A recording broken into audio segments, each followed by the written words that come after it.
दोस्तों, नेपाल शब्द आते ही जो तीन चीजें सबसे पहले किसी के भी दिमाग में आती है वो है काठमांडू, दूसरा माउंट एवरेस्ट और तीसरा एक नेपाली लड़की। नेपाल को लेकर अगर आपका ज्ञान भी कुछ इसी तरह का है तो हैरान होने की आवश्यकता बिल्कुल भी नहीं है, क्योंकि 90% भारतीय नेपाल को केवल इन्हीं तीन बातों के कारण ही जानते हैं। लेकिन भारत का ये पड़ोसी देश जो आज दुनिया भर में मशहूर है, उसके पीछे कई अन्य कारण भी हैं जिन्हें आप अब तक नहीं जानते। कुछ ऐसे ही अनोखी बातें जिनके बारे में आपको बिल्कुल ज्ञान नहीं है। शुरुआत करते हैं एक छोटे से टेस्ट के साथ। तो बताइए ना, क्या आपको पता है कि जब हमारा प्यारा भारत अंग्रेजों का गुलाम हुआ करता था, तब नेपाल ही एकलौता ऐसा देश था जो आजाद था। यही कारण है जो आज वहाँ किसी भी तरह का कोई स्वतंत्रता दिवस नहीं मनाया जाता। और क्या आप ये जानते हैं कि दक्षिण एशिया का सबसे पुराना देश अगर कोई माना जाता है तो वो है नेपाल। पर्वत श्रृंखला हिमालय का सबसे ज्यादा हिस्सा नेपाल देश में ही आता है। और क्या कभी नेपाल देश के झंडे की ओर आपका ध्यान गया है? ये दुनिया का एकमात्र ऐसा देश है जिसमें 4 कोने नहीं हैं। नेपाल के बारे में ऐसे और भी अनोखे तथ्य हैं जो आज से पहले आपने कभी नहीं सुने होंगे। तो दोस्तों, वीडियो को लास्ट तक जरूर देखिएगा। नंबर 12, नेपालीज ईट एवरीडे दाल भात। क्या आप जानते हैं कि नेपाल में करीब 55 लाख परिवार रहते हैं, जिनमें से 90% परिवारों का पसंदीदा भोजन दाल भात है। जी हाँ, दाल और चावल जो नेपाल का पसंदीदा भोजन है, और नेपाली लोग इसे बड़े ही चाव से खाते हैं और दूसरों को भी परोसते हैं। ये नाश्ते और रात के खाने का एक इम्पोर्टेंट व्यंजन है जिसे समूचा नेपाली परिवार मिलकर और इसका आनंद लेकर खाते हैं। खैर, आनंद तो आएगा ही दोस्तों, जब प्याज, टमाटर, हरा धनिया और हरी मिर्च का छोका लगाकर दाल और उसके साथ भात खाने को मिले तो आनंद ही नहीं, मेरे मुंह में तो पानी भी आ रहा है। और अब तो ये मन भी कर रहा है कि आज के खाने में दाल भात ही खाया जाए। दोस्तों, आइडिया कैसा है? Number 11, calendar in Nepal. क्या आपको पता है कि जिस तरह हमारे देश भारत में ग्रेगोरियन कैलेंडर का इस्तेमाल होता है, नेपाल देश विक्रम संवत कैलेंडर के अनुसार अपनी प्लानिंग करते हैं।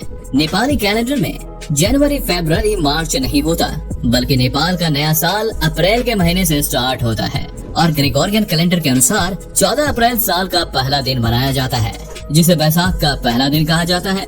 नेपाली कैलेंडर में 354 दिन ही होते हैं, और वो इसलिए क्योंकि इस कैलेंडर के सभी महीने 29 या फिर 30 दिनों के ही होते हैं, जो चांद के अनुसार तय होते हैं। यही नहीं, विक्रम संवत ग्रेगोरियन कैलेंडर की तुलना में लगभग 57 वर्ष आगे भी है, जिसका मतलब ये हुआ कि साल 2022 विक्रम संवत के अनुसार साल 2079 है। केवल यही नहीं, नेपाल में कुछ जाति और जनजातियां भी हैं जो विक्रम संवत के अनुसार अपना कैलेंडर इस्तेमाल करती हैं। दोस्तों, क्या आज से पहले नेपाल का ये तथ्य आपको पता था? हमें कमेंट्स में जरूर बताएं।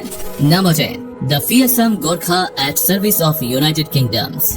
नेपाल दुनिया भर में अपने खूंखार गोरखा सैनिकों के लिए भी प्रसिद्ध है। वो गोरखा सैनिक जिनका मूल सिद्धांत है कि डरपोक होने से लाख बेहतर है कि मर जाना। भारत की आजादी के समय ब्रिटेन की आर्मी गोरखा की बहादुरी से इतनी प्रभावित हुई कि वो अपने साथ बहुत सारे गोरखास को ब्रिटेन ही ले गई। आज ब्रिटेन की आर्मी में इन गोरखास की संख्या 4000 से भी ज्यादा है। यही नहीं, इनकी बहादुरी का भारत भी कायल है। तभी तो इस फोर्स की 7 रेजिमेंट्स और 40 बटालियन इंडियन आर्मी में कार्यरत हैं, और करीब 40,000 से ज्यादा गोरखा भारत की रक्षा करते हैं। दोस्तों, गोरखा केवल अपनी बहादुरी ही नहीं, बल्कि अपने जानलेवा हथियार खुखरी के लिए भी प्रसिद्ध हैं।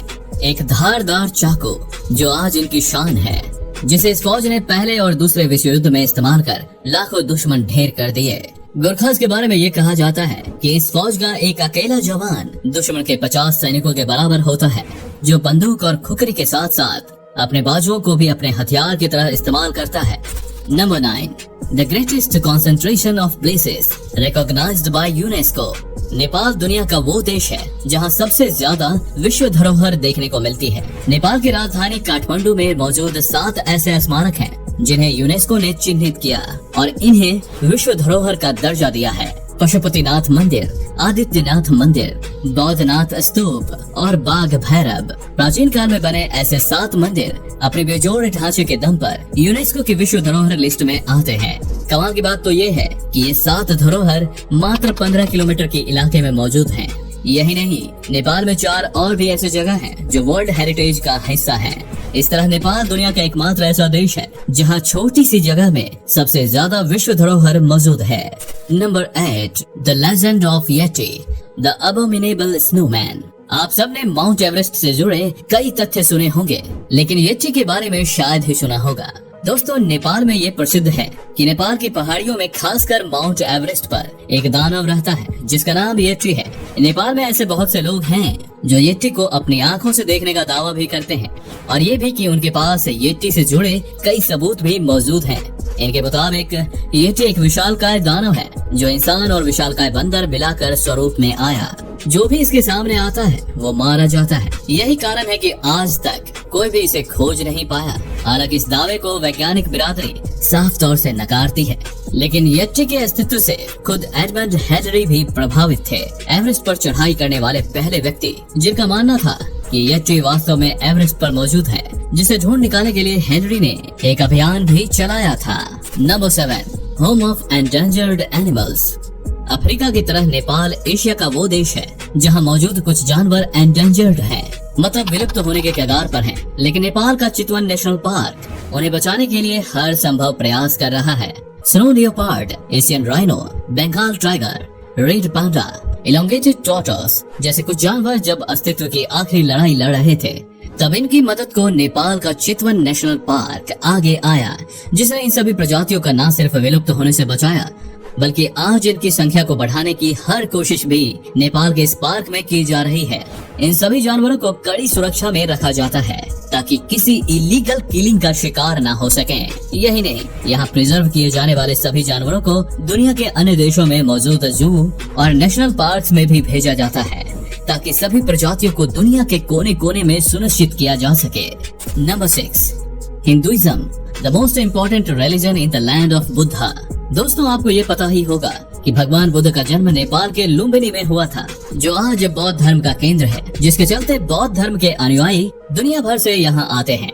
लेकिन इसके बाद भी नेपाल में हिंदू धर्म को मानने वाले सबसे ज्यादा हैं, जिनकी संख्या 80% है, जबकि बौद्ध धर्म यहाँ केवल 10% है। ये आंकड़े बताते हैं कि बौद्ध धर्म का केंद्र होते हुए भी हिंदू मान्यताएं और आचरण नेपालियों के बीच ज्यादा लोकप्रिय है, जिसका असर इतना गहरा हुआ कि नेपाल आज तक एक हिंदू बाहुल देश है। होगा भी क्यों नहीं।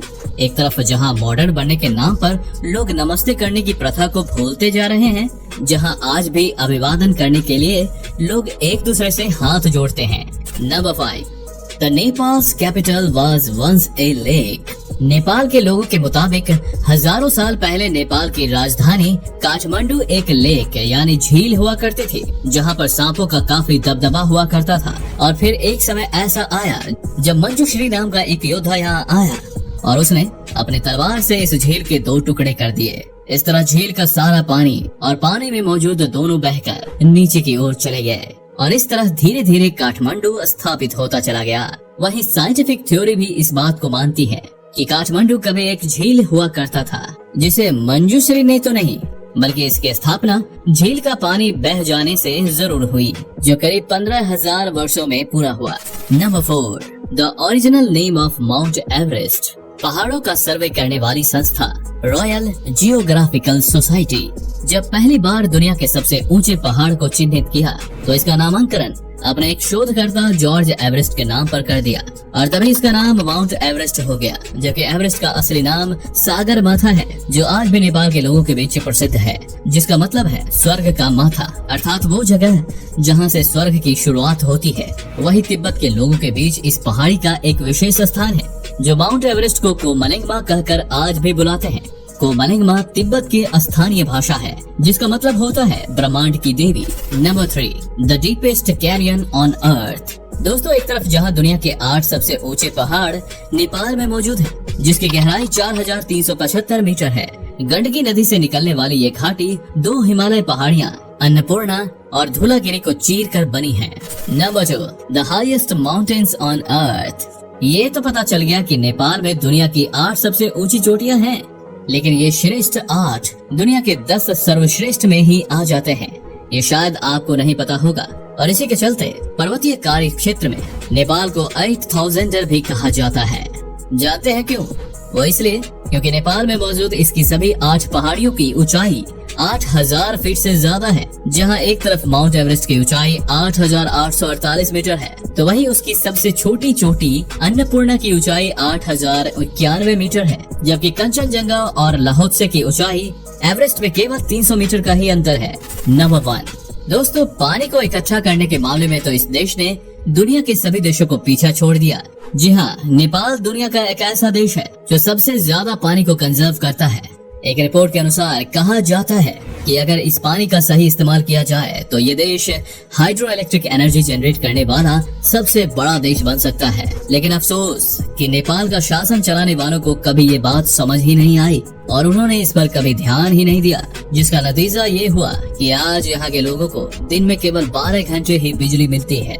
यही कारण है कि यह अन्य देशों की तरह इस देश को इंडस्ट्री और फैक्ट्रीज नसीब न हो सकी और बदनसीबी की ये मार 3 करोड़ नेपालियों पर ऐसी पड़ी कि आज ये देश दुनिया के सबसे ज्यादा गरीब देशों में गिना जाता है, जहाँ लोग पूरे दिन में $1 से भी कम पैसे कमाते हैं।